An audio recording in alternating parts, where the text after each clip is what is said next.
Hi, everyone. Peggy Kamuf is Marion Frances Chevalier Professor of French and Comparative Literature at University of Southern California. She is one of the leading translators of Derrida's work into English, and she is the administrator of Derrida's archives in the US. She also trains the next generation of Derrida scholars through the Institute for Contemporary Publishing Archives, IMEC. In 2010, I was so excited that she agreed to keynote for the Derrida Today Conference, which was co-hosted with Simon Morgan-Wortham and Martin McQuillan from Kingston University in London. Today, I can't quite believe my luck that Peggy Kamuf agreed to keynote a second time for Derrida Today, and during what seems to be a never-ending pandemic as well. And so I'm delighted that she is keynoting today, not just because of her remarkable career, and I refer you to Michael Nass's work, where he talks a lot about Peggy's career. And a long list of books and publications, but because her work matters. It matters because of the sophistication and sharpness of her style and ideas that has a transformational influence on the work of those in the Derrida community, including myself. Subtle, rich, complex, like a beautiful wine, her writing and thinking inspires and affects the way we not only think about Derrida's work, but the world in general. And testament to this is the Renée Welleck Prize for Literary and Cultural Theory, American Comparative Literature Association, for her book of addresses, published by Stanford University Press. Other books in her corpus include Fiction of Feminine Desire by University of Nebraska Press, Signature Pieces, Cornell University Press, the Division of Literature, or the University in Deconstruction, University of Chicago Press. And of course, recently to follow the wake of Jacques Derrida. Please give a very warm welcome to Professor Peggy Kamuf.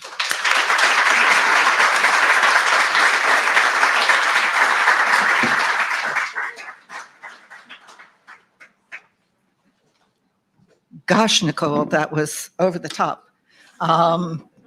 But I appreciate it very much. Just one correction. I am no longer Marion Frances Chevalier, Professor of French, blah, blah, blah. But since I retired, that title has passed to my colleague, Lydie Moudileno. Although the paper I'm about to read was initially written for another occasion, in a time out of joint sort of way, it seemed already to address this gathering of readers of Derrida today.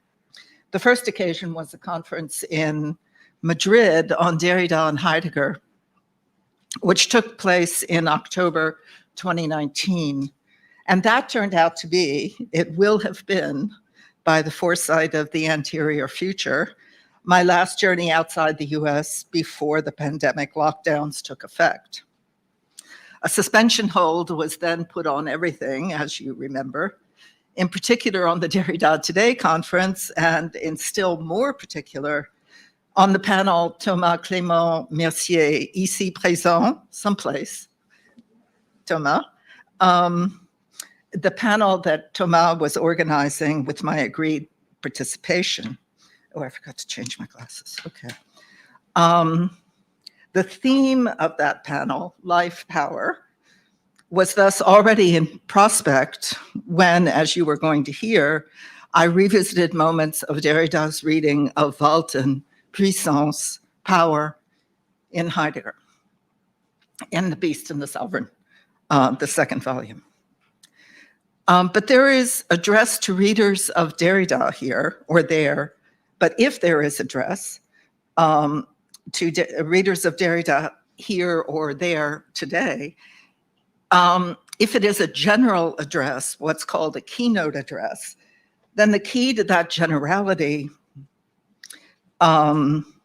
is this designation of readers.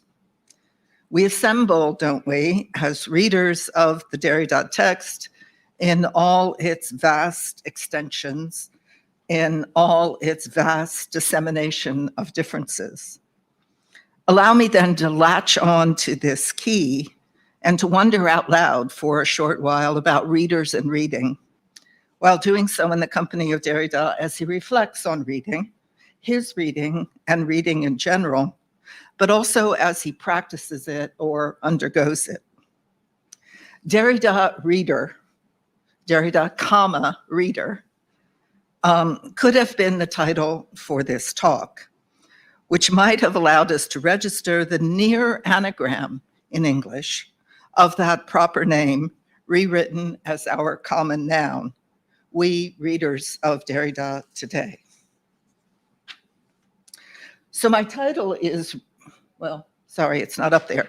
My title is Reading Idioms. And it comes from a passage in the second volume of The Beast and the Sovereign, near the beginning of the 8th session. Derrida has just recalled for his readers the necessity of reading the two texts he has just juxtaposed in, quote, a linear, continuous, and repeated way. He invokes next another necessity, less obvious, in a seminar where the work is, as he puts it, not a simple reading. This other necessity is that of making leaps. There are so many new perspectives from a turn in the text, from a stretch of path that gives you another view of the whole, unquote. It is at this point, and thank you, it is at this point that the path of the sentence that Derrida is following and constructing itself takes a turn and launches itself on the road of a long comparison with driving a car on a mountain road. Here is the continuation of the sentence, and it's the first quote up there, if you can read it. Like, for example, when you're driving a car on a road, a hairpin or a turn, an abrupt and precipitous elevation suddenly gives you in an instant a new perspective on the whole, or a large part of the itinerary, or of what orients, designs, or destines it. And here there intervene not only each person's reading idioms with their history, their way of driving, in the mountains or on the flat, on dirt roads or on highways, following this or that map, this or that route. And I interrupt the sentence for a moment. I'll come back to it and finish it. If I lifted from this sentence the phrase reading idioms, idiome de lecture, it is because it inscribes itself in an example of such an idiom, which one might call Derrida at the wheel. And I say that thinking of Michael Ness, which an elided parenthesis lays claim to this way. Second quote. It goes without saying that each of my choices and my perspectives depends broadly here, as I will never try to hide, on my history, my previous work, and my way of driving on this road, on my drives, desires, and phantasms, even if I always try to make them both intelligible, shareable, convincing, and open to discussion. So Derrida is at the wheel of this reading that proceeds by leaps and putting into new perspectives, which means that his history, his earlier work, his drives, desires, and phantasms steer according to their idioms. These idioms intervene, he says, at the moment of the leap and the choice, when the direction or the road to take has to be decided. Later on, I'm going to ask what it is that pushes one to leap or to choose. The long twisting sentence that I've begun to read, several of whose turns I've described, is going to continue to the end of the paragraph, 10 lines below. It is a matter of completing by a but also the syntax that was opened by a not only at the beginning of this sentence, which I quote again, and here there intervene not only each person's reading idioms. So what else then intervenes at this juncture of the path or reading? Well, precisely the crossing of another path. When Derrida, at the wheel of the seminar, makes the decision to let paths cross. Here is the rest of this paragraph. So it's quote number 3. And here there intervene not only each person's reading idioms, but also the crossing, the decision already taken and imposed on you by fiat as soon as it was proposed to you to read a given seminar by Heidegger and Robinson Crusoe, i.e. two paths, two discourses, also on the way and on the path, which can multiply the perspectives from which two vehicles can light up their headlights, crossing the overall cartography and the landscape in which we are traveling and driving together on all these paths, interlaced, intercut, overloaded with bridges, fords, no entries, or one-way streets, etc. It's a very long sentence. It's hard not to lose your way. In this ultimate seminar, Derrida proliferated over the course of the sessions such moments of reflection on what is happening or may happen at such an unexpected, unusual intersection as this crossing of Heidegger with Defoe, the serious thinker with the writer of fictions. Dasein with the eponymous character in the novel Robinson Crusoe. The choice to cross these paths of paths, these two discourses on the way and on the path, intervenes, Derrida says, by fiat, and following that decision imposed as soon as it was proposed. Who else would have imposed this fiat if not the one who was at the wheel of the seminar and who dissolves here into the figure of a we who are driving together? Who else? Unless this fiat imposed by something else of which Derrida's reading idioms would be the relay.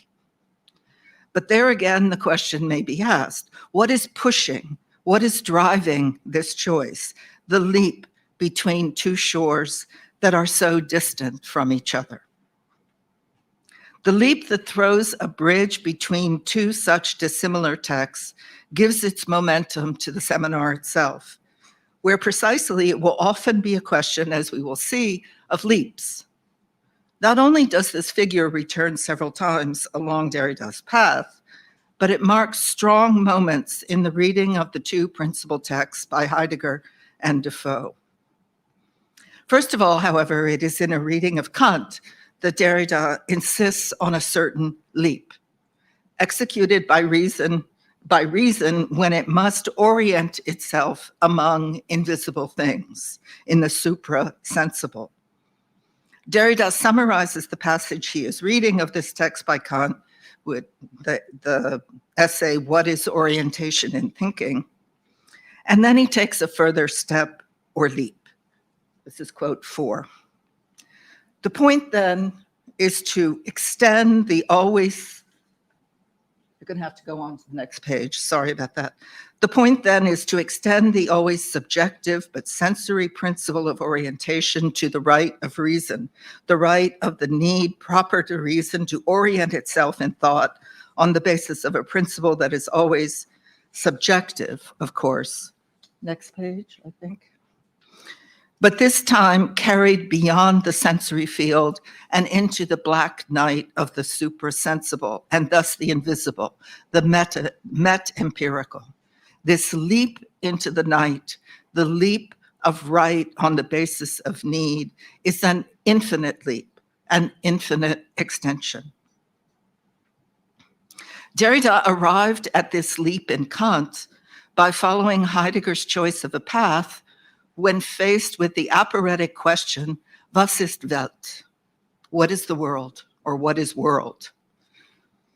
How does one orient oneself, Derrida asks, before such a question? How can one ever approach this question on the all and the nothing? Was ist Welt? Was ist Welt? No less. How not to remain paralyzed? Well, Heidegger approaches, or rather, he makes a gesture, writes Derrida, and this attention to gestures in his reading of Heidegger, here as well as elsewhere, has always struck me. It is no doubt one of his reading idioms. For him to read is also to practice remarking and following up to a certain point what he calls the gestures of a text. And it is especially to question them as to their meaning to say and their force, what I will call in a moment their poussance. So Heidegger makes a gesture. What is it? He decides, writes Derrida, without thematizing the sense and necessity of this decision, he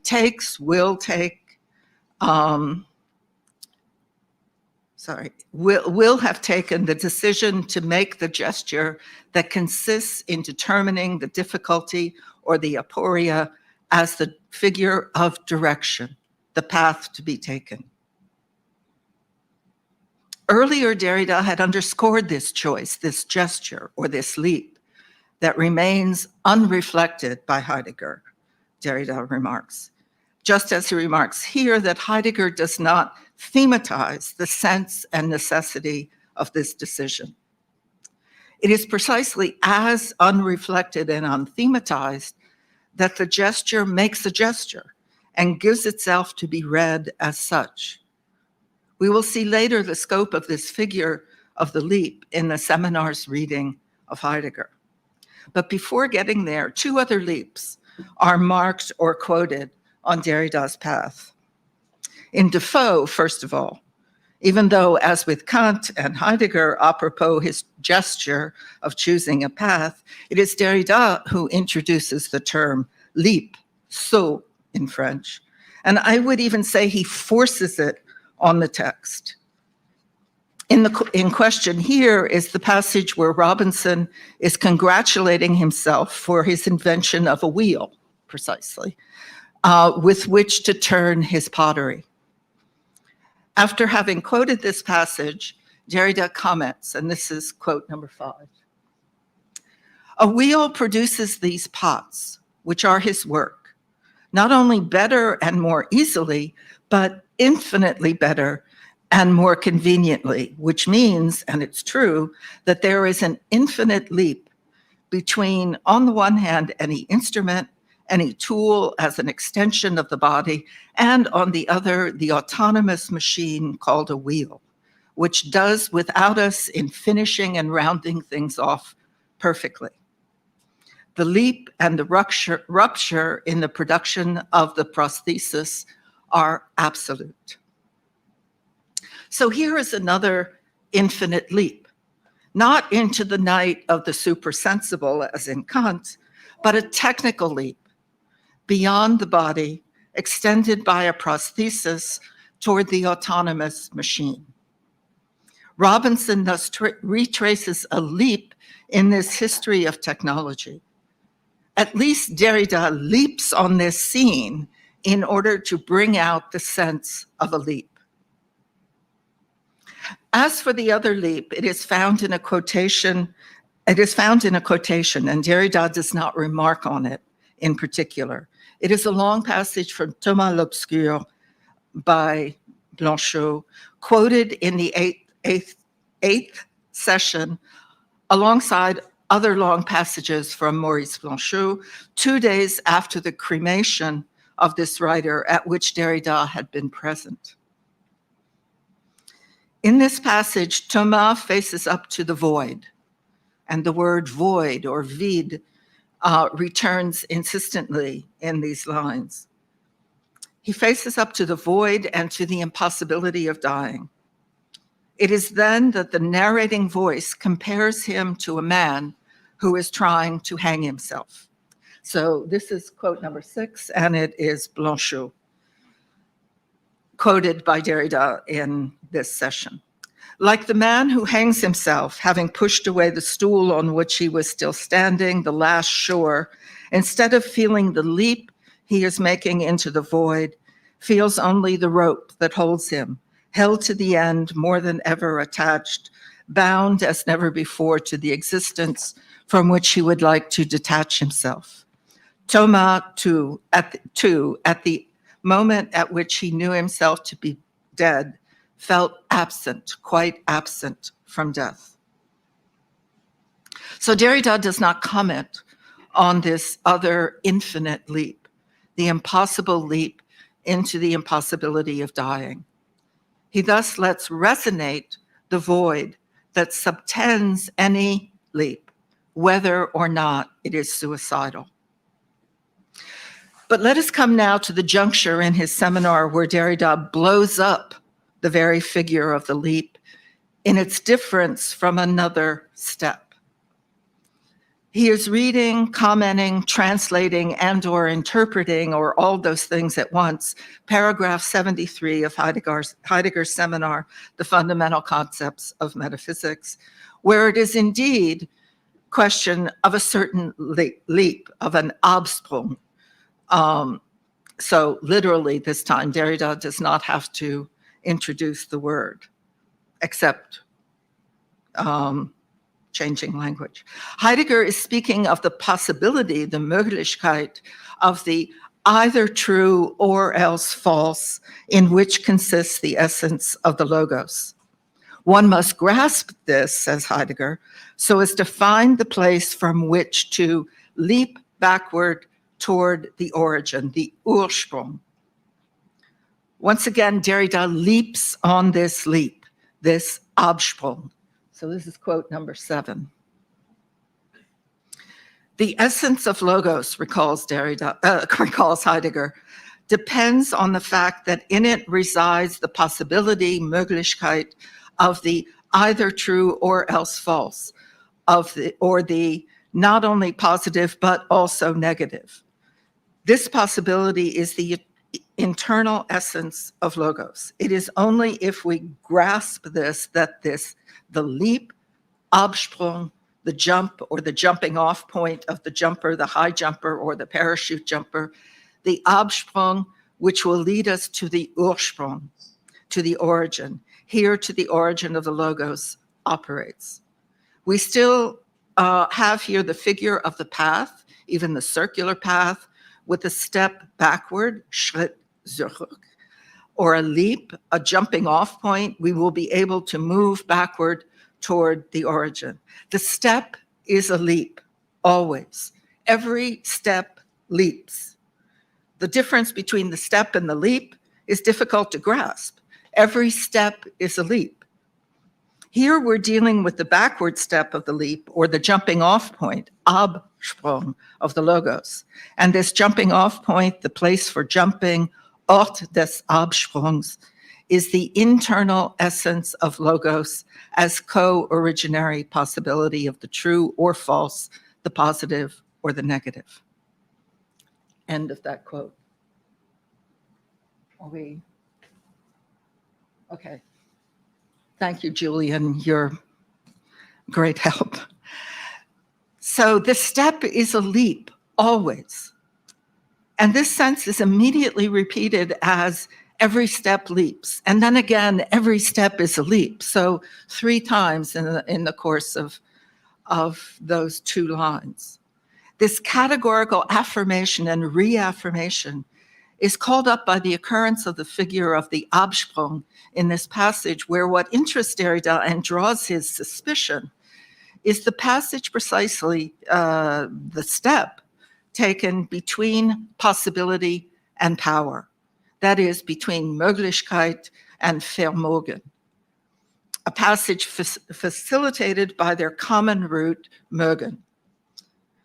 But in Derrida's view, this should not dissimulate what is at stake in this leap.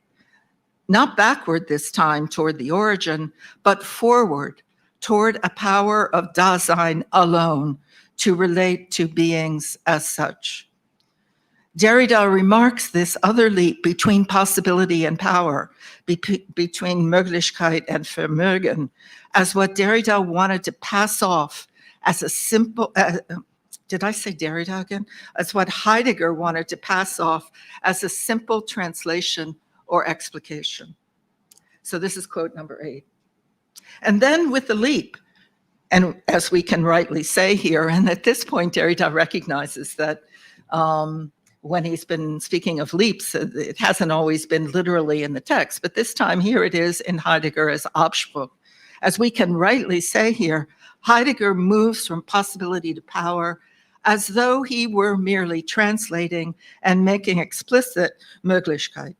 He says in the very next sentence, emphasizing the word Vermögen, wir sagen, ist ein Vermögen zu. We say that it is a power for. And immediately, and this is what authorizes me to find here the mediating schema with Walton, this power is defined as the power of the relation to beings as such as they are, end of quote. So by following in this way the vocabulary of the leap, by leaping from leap to leap, as we have been doing, one ends up intersecting, as we just saw, with the principal preoccupation of the seminar, that is, with Walton. What is more, it has led us to the point where Derrida makes the link between the beast and the sovereign in Heidegger's thought. For this passage, or this leap from possibility to power, also marks the limit between the animal and Dasein. The animal is that which does not accede to this Vermögen, to this power, defined as power of the relation to beings as such. This is the trait shared with Walton.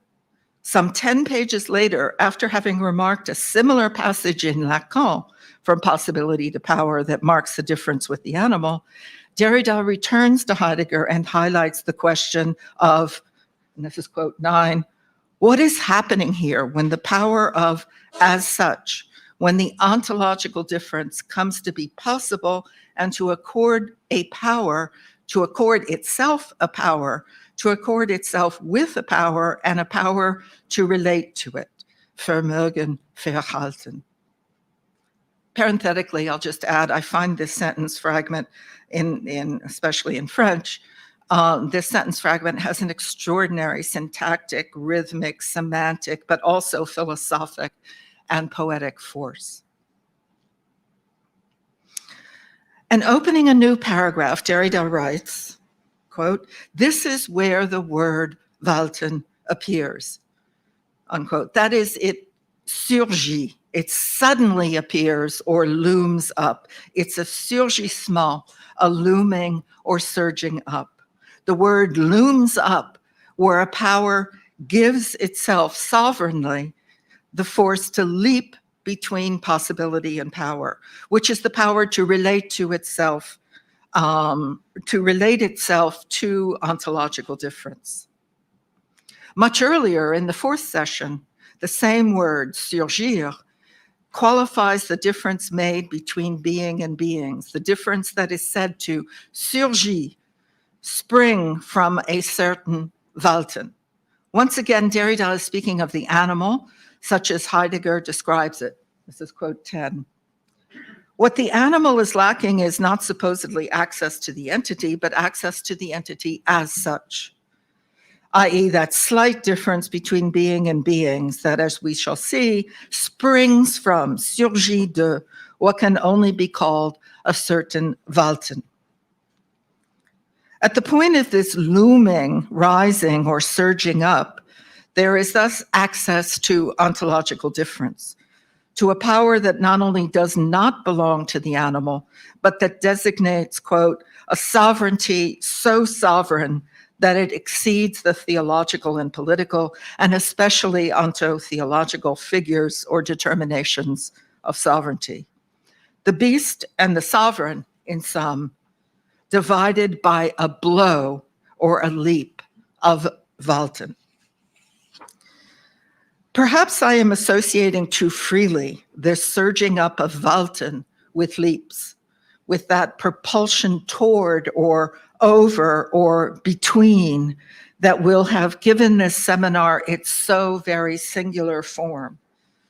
Walton leaps to Derrida's eyes upon rereading Heidegger in the company of Defoe under the double sign of the beast and the sovereign.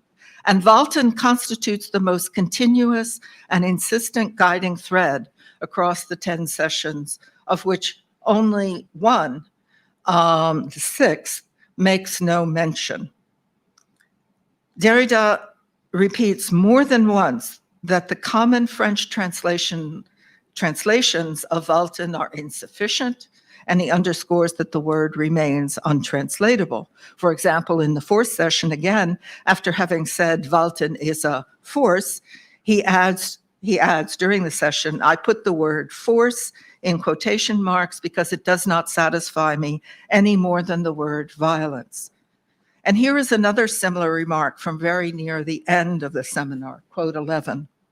What reigns, waltet, what imposes itself, what imposes its power and its force and its potency, 3 words, force, power, potency, that I use prudently, like the word violence, for walten does not necessarily literally mean to reign, if reign implies a royalty, nor to dominate, if dominate implies a sovereign lord and master, nor force, power, and potency and violence, although all these words, to reign, dominate, force, power, potency, violently impose oneself, etc., are so many virtual connotations, potential precisely, potentially potent, en puissance de puissance, in every use of Walton. And I underscored that phrase, en puissance de puissance, which holds Walton on the edge of all these connotations, because it resonates curiously with another family of French words that Derrida associates with Walton. It is at the moment in which he is considering the relation between Walton and Getriebenheit that figures at the beginning of Heidegger's seminar. The word surges up, so to speak, from the Novalis fragment that Heidegger begins to follow on the path that starts out from the question on the essence of philosophy. And this is Heidegger, or rather this is Novalis, as quoted by Heidegger. Philosophy is properly nostalgia, a drive, trieb, to be everywhere at home, says Novalis in this fragment. From this nostalgic trieb or drive, Heidegger is going to unfold Getriebenheit, and he will say that it is our very being. Unser Sein ist diese Getriebenheit. Now, this is the sentence that figures toward the beginning of what Derrida calls an extraordinary paragraph, and that he is going to read very closely. What interests him so much here, as he explains during the session, is, quote, the relation between trieb and Walton. Now, trieb is most often translated in French by pulsion, by drive in English. And Derrida adopts more or less these translations, or this translation. But you are going to hear how he folds and unfolds his language around this figure of pulsion, to call it that for the moment, before remarking during the session, I quote, what is named trieb or Getriebenheit is thus unnameable in the strict sense of the term. This is not yet another remark about the translation or untranslatability of these German words, but rather about what is not nameable in one language any more than in the other. Despite that, or rather for this reason, Derrida is going to multiply names, but also verbs. He is, I would say in French, going to multiplier, surplier, multifold, overfold his language, as if it were a matter of supplying this noun or verb or vocable that is missing. And I'm going to quote several sentences to illustrate what I'm trying to describe here. This is quote number 12. We must stop a moment on this last sentence. Unser Sein ist diese Getriebenheit, and on the word getrieben. We must recognize that this Getriebenheit, that is none other than our very being, unser Sein, now determines both the world as that toward which it pushes us and the nostalgia that pushes us. The nostalgia, this unique nostalgia, has no limit. It is our being, inasmuch as it is this urge or this drive, this trieb of Getriebenheit. As this Getriebenheit also determines the world as that towards which this push of an essential and originary nostalgia pushes us, It is not one drive or urge among others. Everything comes from it then. All comes back to it, to the push, to the pushing of this trieb, this drive. And here we have to look at the French, à la poussée de ce trieb, de cette pulsion. This mobility among nouns and verbs, between nominalized verb and verbalized noun, among la pousse, la poussée, et la pulsion, will be taken up again at the end of the paragraph I am reading and repeating. And I continue quoting 13. It is the trieb that sets us on the path and keeps us on the path. But as it is a movement, a process, a tendency, a force rather than a thing, a process without determinate subject or object, before any determined subject or object, before any entity, before any who or any what, the very word, the nominal or nominalized form of the vocable trieb, Getriebenheit, is problematic and must be read as such. We can say the same about the drive or the push and even the force.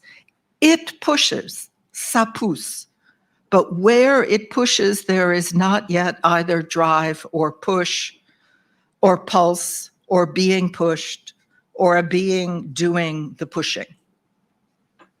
Now, it's in the midst of these lines that Derrida intervenes to issue a warning about the words he is using here.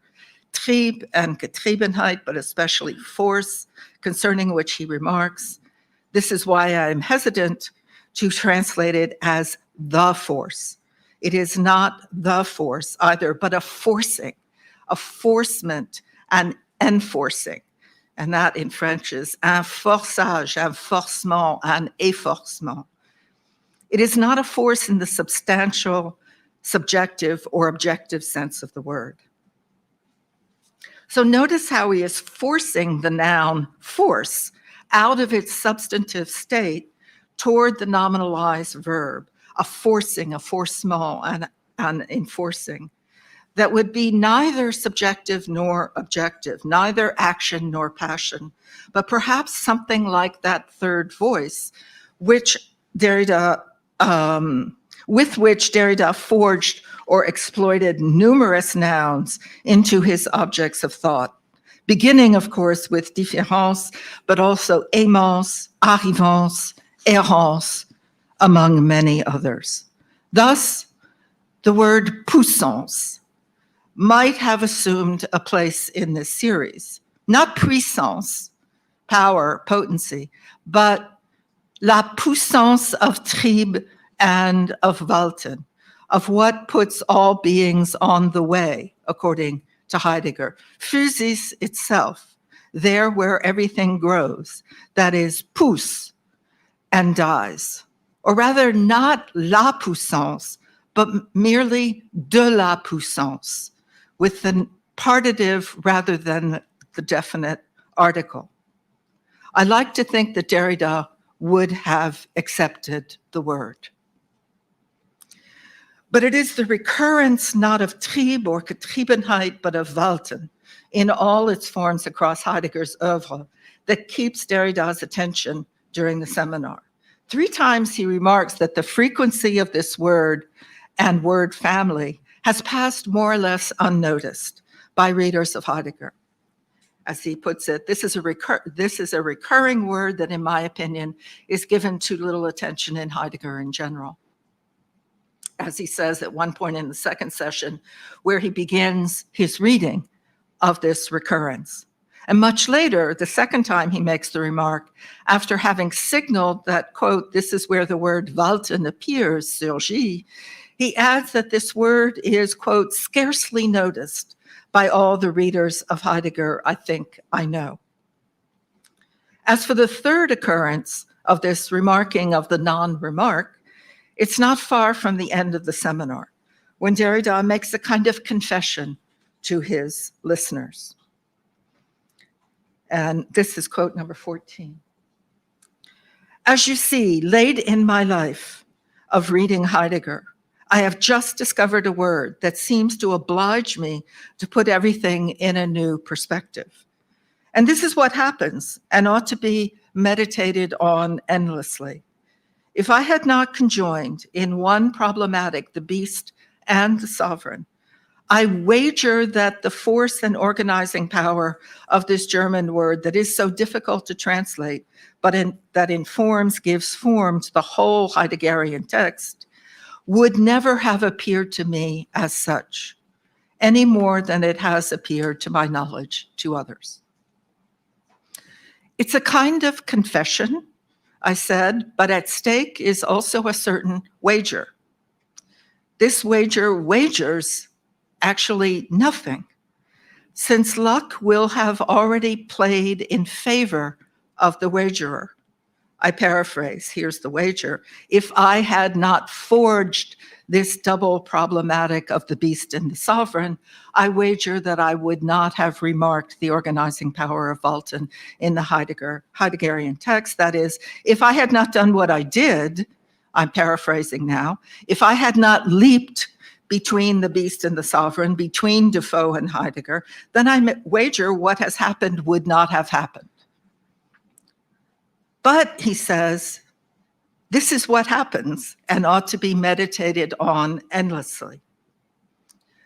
It is the luck of a leap that can oblige one to put everything in a new perspective, just as the headlights of two cars that cross in the night put the landscape in a different perspective, to take up again the driving analogy from the beginning of this talk. What luck, then, to have joined the beast and the sovereign, Robinson Crusoe, in the fundamental concepts of metaphysics. What luck. So what can one say about the fact that this wager seems to have been lost as soon as it is uttered? Here in the last session of what will have been in his lifetime, to recall this phrase that made Derrida smile ruefully, no less than the phantasmatic after your lifetime. This last session of what will have been his last written engagement with Heidegger. Since when was everything put into a new perspective for him by Walton? When Derrida writes, "This is what happens," is he speaking also of the forgetting of what he had already remarked in a text from 1989, that is 14 years earlier, Heidegger's Ear, Philopolemology.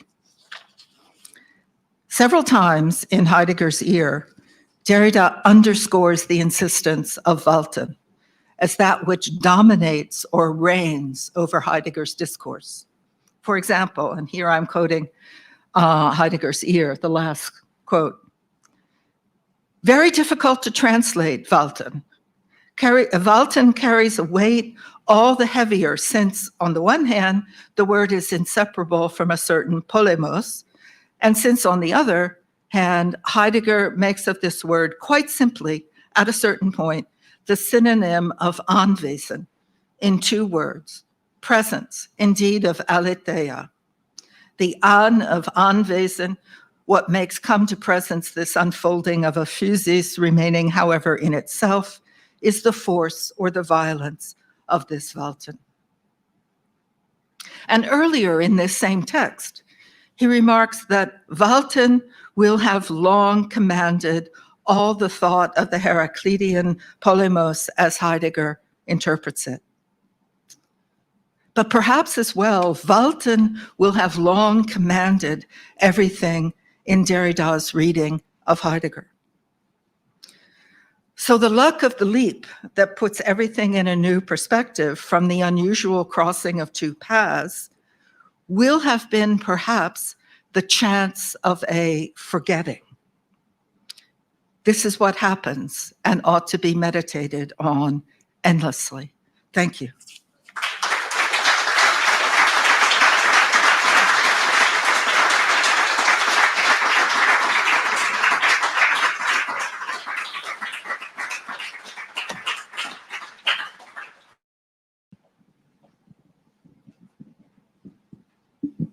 so sorry, Naomi, I beat you to it.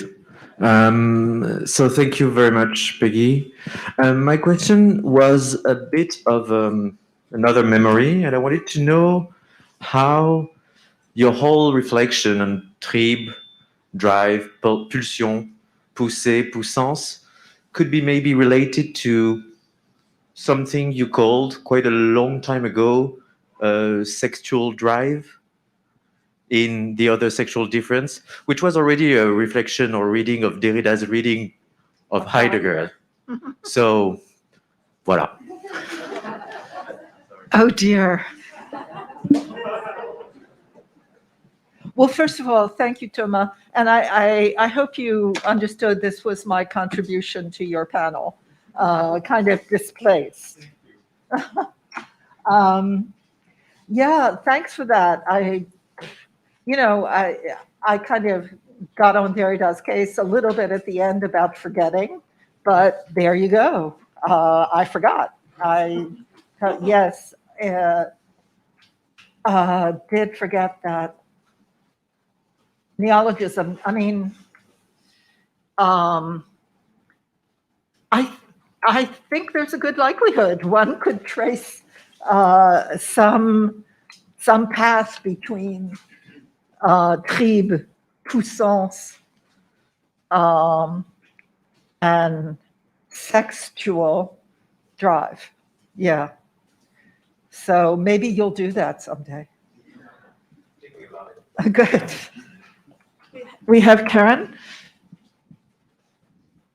Okay, well, Thomas sort of stole my question, so we'll have to fight later. But yeah, I'm kind of obsessed with trieb, and particularly with Freud's version of the trieb. So I was very captivated by your elaboration on that. And one of the things that occurred to me was whether Derrida, through his sort of metonymic eloquence, was trying to insinuate a psychoanalytic understanding of the trieb into Heidegger through his reading. That's one question. And then it opened up another question for me, which is whether there is something like a death drive in Heidegger, given the sort of, the limits that he places on drive through his notion of authentic being toward death and being in time, which is, obviously not all of Heidegger, but because it's, kind of the 1927. So, but, is there a way in which Derrida is finding or discovering a trace of the death drive in Heidegger through this reading that you've reproduced so beautifully and added to? To your first question, I would say definitely yes. That although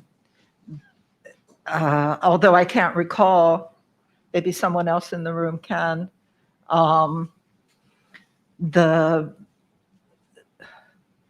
importance of references to Freud or psychoanalysis in the seminar. There is that one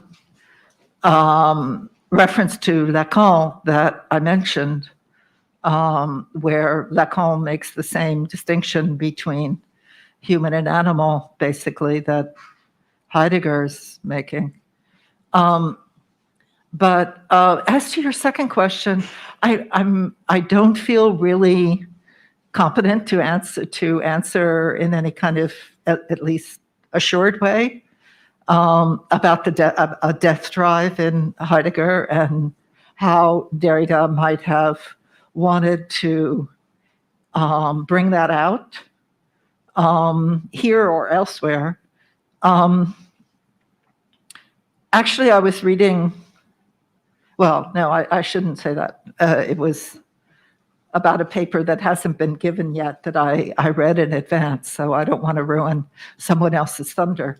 But it's a really interesting question. I mean, despite what Thomas just reminded me of, that I also wrote this other text on Derrida and Heidegger, and this one, I kind of have this idea that I don't write about Heidegger. and don't have anything to say about Heidegger, that, which is true, because I always come at Heidegger through Derrida, to the extent I come at Heidegger at all. So, yeah. Okay, we have a question from Katie, and Naomi, just hang on. We've got two more people before you, and then it's you're up. So Katie first.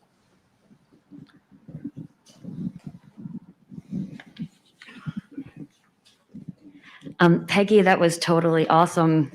I just wanted to sort of toss a few threads your way. The first of which would be in a way that's actually pretty uncanny, and I hadn't seen it before.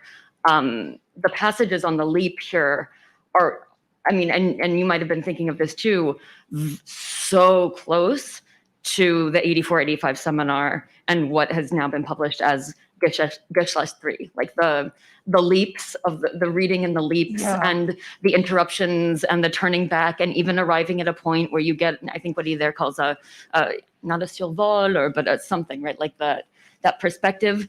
It's very, very similar, except there it is tracking Heidegger's language. I mean, it's tracking his moves and his gestures in the reading of Kakel, but it's also more closely following his language. And it's also there that the Absprung is related to an Ursprung that is there, the source of the Gedicht, right? Like the source of the poem that would be the one poem that would be something like Kakel's poetic idiom, except, there Derrida is going to point sort of, Heidegger wants the idiom to be going back towards the source, whereas Derrida's counter-thinking of the idiom is doing errance, right, does not have a destination, except that in a way that starts to look like Robinson Crusoe not knowing whether the footprint on the beach is his own foot or the foot of another.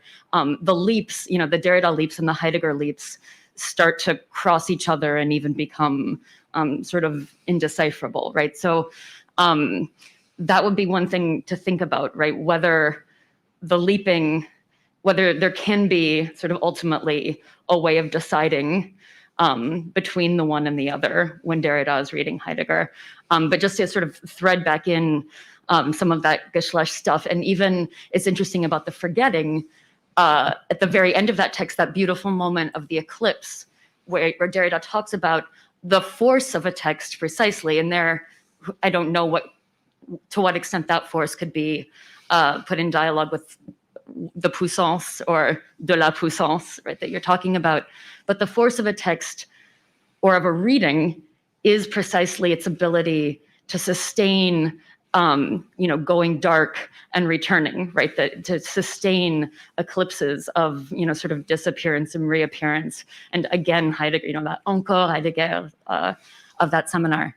And then just the last little thread to throw would be in those very copies. Derrida sort of makes a show in the beginning of the seminar of holding up in, one book in each hand, the Robinson Crusoe and the Fundamental Concepts of Metaphysics.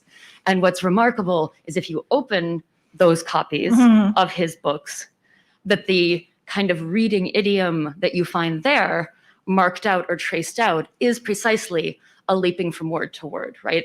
You don't find anything like, you do find underlining, but you really find sort of gestures and stresses and inflections, but also circled words, like that wheel in Robinson Crusoe is traced, but also Walton. So when you find that Walton, that surgissement, right, that kind of popping up of the word as a force, there's something that's happening on the level of gesture, hand, mark in Derrida's reading that is meeting that in a way that I don't know how to think about that yet, but I think there's something there.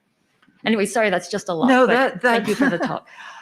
That's all really interesting and helpful and thought-provoking, especially your first remark about the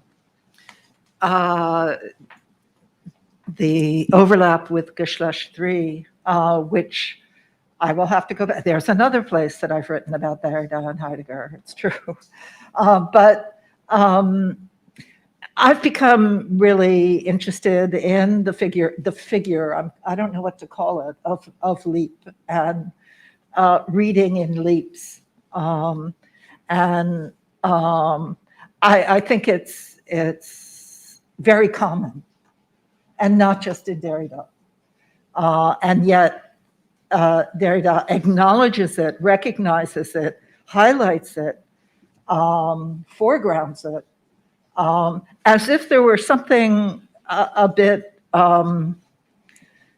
illegitimate about making such leaps without any kind of ground under your feet and without a logical progression, right?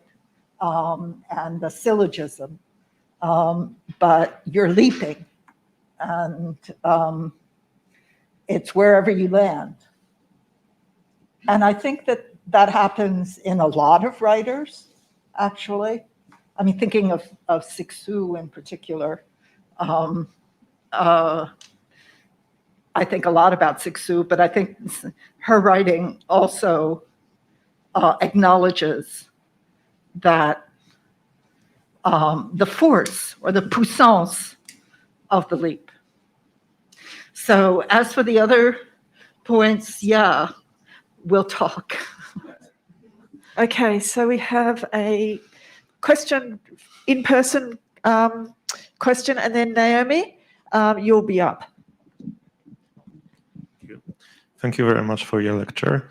It reinforced in me this conviction that perhaps more than in the case of any other text, this one should be read not only in French but aloud also. That one should read this aloud. But also what? Excuse Not me? only in French, but But also aloud. Aloud. When you read it, you should read it aloud. And I was wondering because when we talk about drive, about wheel, about vehicles, there are also beautiful passages about speed, about racing, and I was wondering on your thoughts on this particular themes in the second volume of the Beast and Sovereign seminars. Thank you. Well, I like that idea that it should be read aloud. I think that's true of most everything Derrida wrote. And I paused here at one point just to remark on that, how, you know, a sentence or a sentence fragment can just concentrate a kind of rhythmic and syntactic but also philosophic power, to use that word, that you're right, giving voice to it brings it out better. So I'm glad you heard that. Thank you. We'll take a question from Naomi Walton Smith, Who is online. So you can just stay where you are. See her. Yeah, you can now. There you Yeah. are. Hi, Naomi. Hi, Peggy. Thanks so much for your lovely paper and for not quite taking everything I wanted to say in the panel already. But we do have lots of common themes. I had a question about the note on which you began your keynote when you were highlighting this question of key or tone of the keynote address. And I was wondering if I might invite you to say whether you've thought at all about the oral or sonic qualities of poussance. And while you're thinking, maybe I can think of three sort of texts where this might arise. One already Katie has mentioned, Geschlecht 3, where, you know, we have Heidegger, we have the leaps in reading, we have the idiom, we have Walton briefly, but also then this question of Grundton or fundamental tone and the unifying of that. Then I'm also thinking of another place where there's a leap to do with key or tone, which is in L'animal donc que je suis, where Derrida will talk about wanting to change the opposition, the sort of pomorphizing opposition between animal and human. And he says we would need a change of key, but specifically he says by some sort of high notes up on the stave. So kind of leaping up sonically in some way.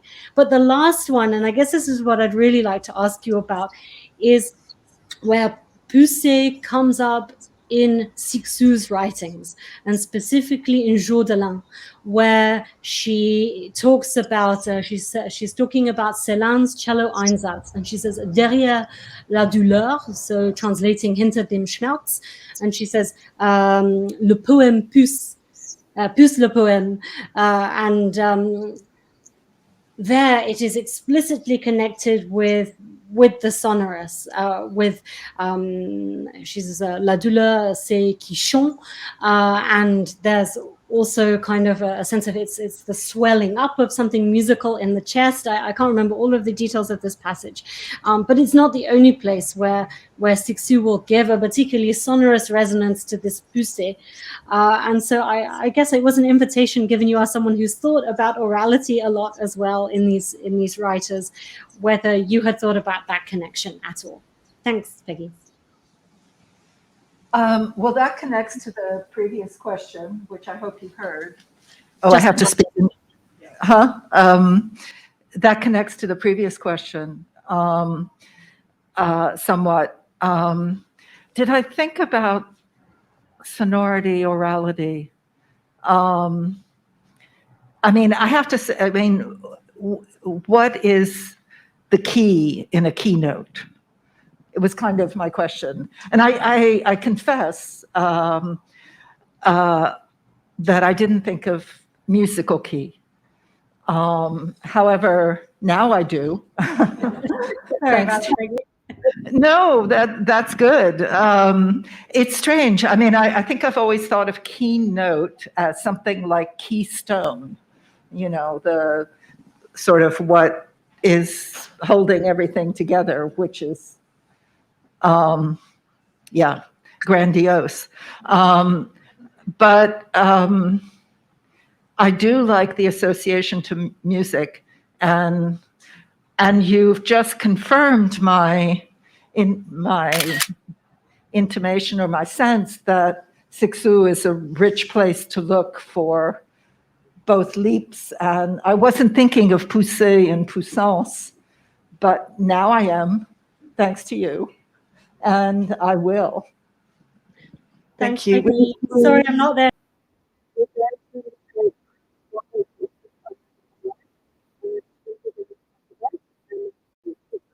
Okay, so Eliza Ballas.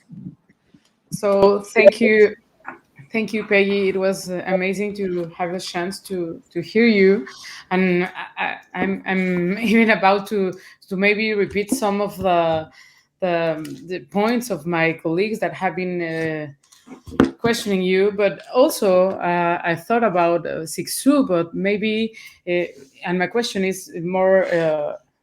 I think de puissance and de poussée, peut-être.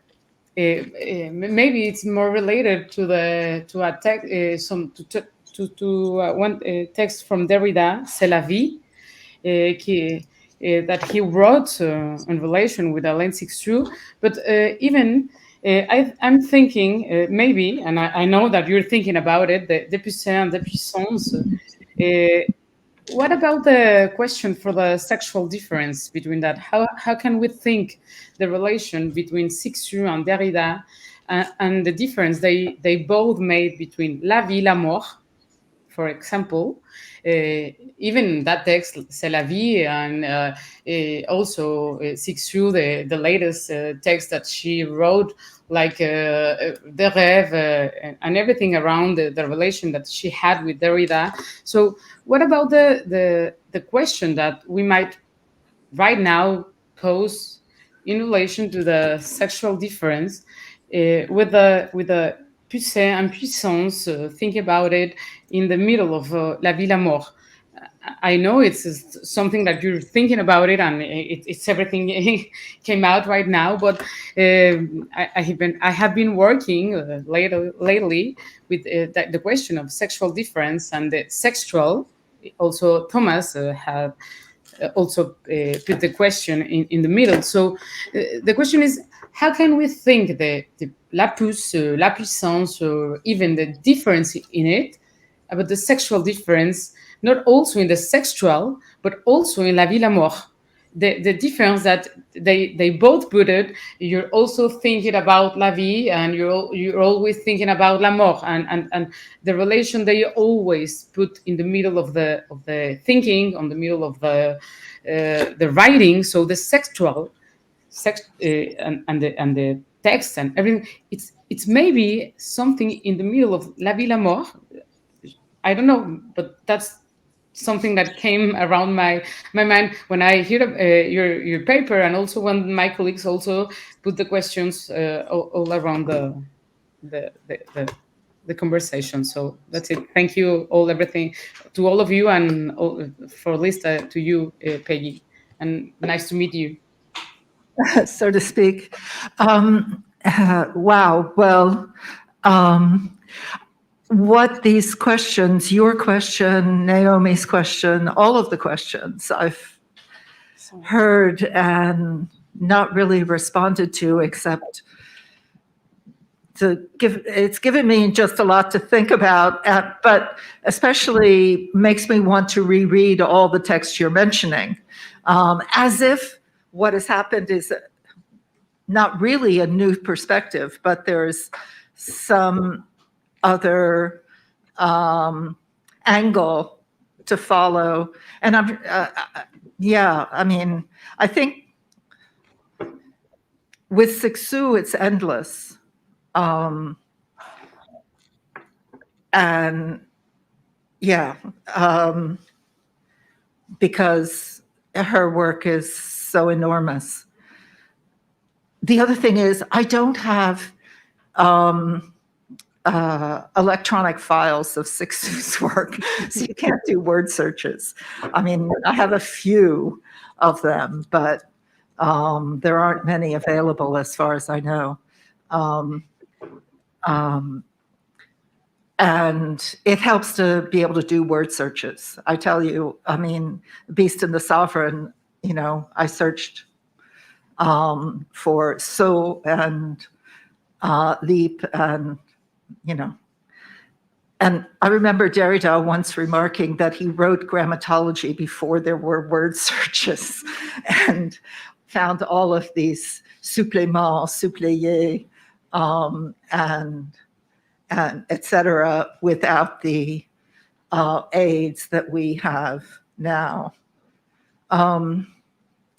So all I can do is thank you for, thank you for this reinforcement that there is something there, and to keep going with it if I have the time and the courage.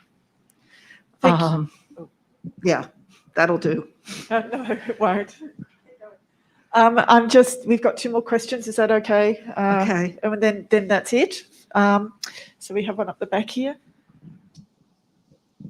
Hi, thank you for the clarity of your talk. I thought it was very nice. So I just have a quick comment and then a very non-technical question.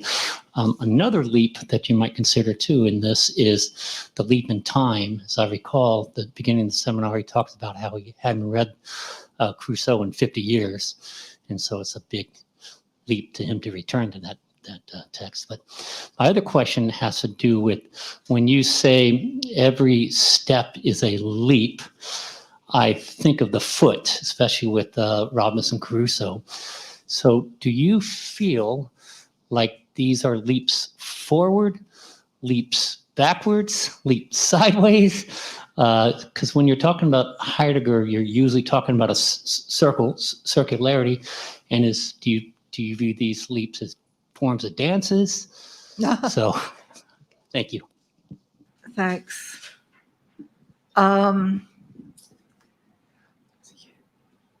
Well, I quoted that one passage, the Absprung and the Ursprung, where it's a leap backward to the origin in order to, I don't know, leap forward. But maybe just to bring in another reference here is Kierkegaard. And I've been reading Kierkegaard lately. And of course, his figure of the leap and leaping is often a dance. There's often a figure of a dancer or someone so overcome with emotion and joy that they leap for just in place, just jump in place, which he admires, or the narrator of the text, whoever it is, admires. So I'm really interested in the Kierkegaardian leap, and I'm sure there's just, whole libraries written about this. So it's a bit daunting, given how late it is for me to be reading Kierkegaard. I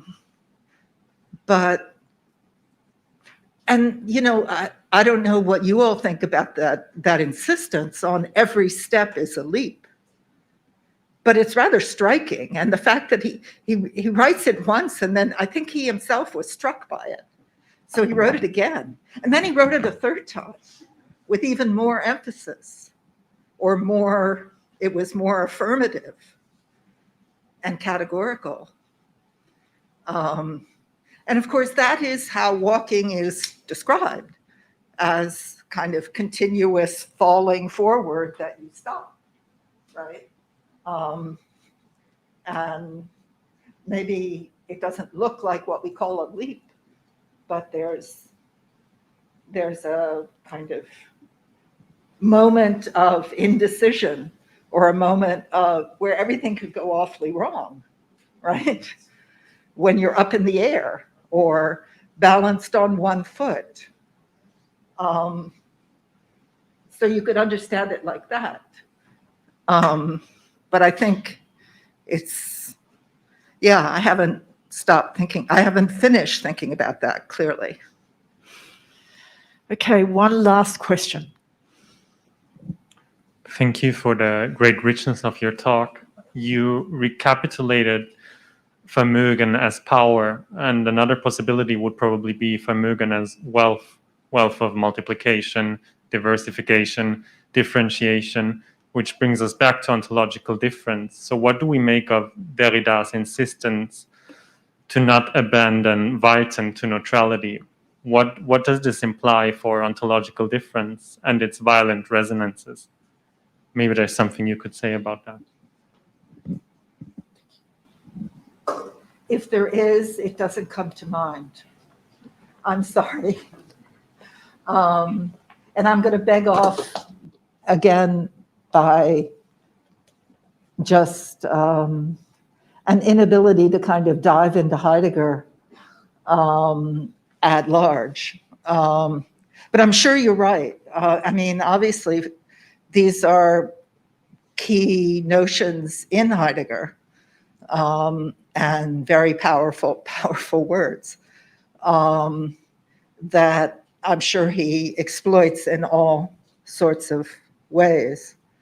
But one thing that occurred to me, I forgot to mention it when it was apt, but and it was because we've mentioned Cixous several times, and indeed that book that Derrida wrote on one of the books he wrote on Cixous is her use of puissance, of puis and puissance. Thomas, again, has written about this beautifully. But how she is able to kind of rescue that notion of puissance as not a power, but as in the sense that it ordinarily has, but as a promise, as a promising opening of something, which is what Derrida brings out by following this lexicon of puis, which is the subjunctive, right? Que cela puisse arriver, that this might happen, that let this happen, let this be the case. So I think maybe to look for a connection to this other thinking of puissance would also be a good use of my time.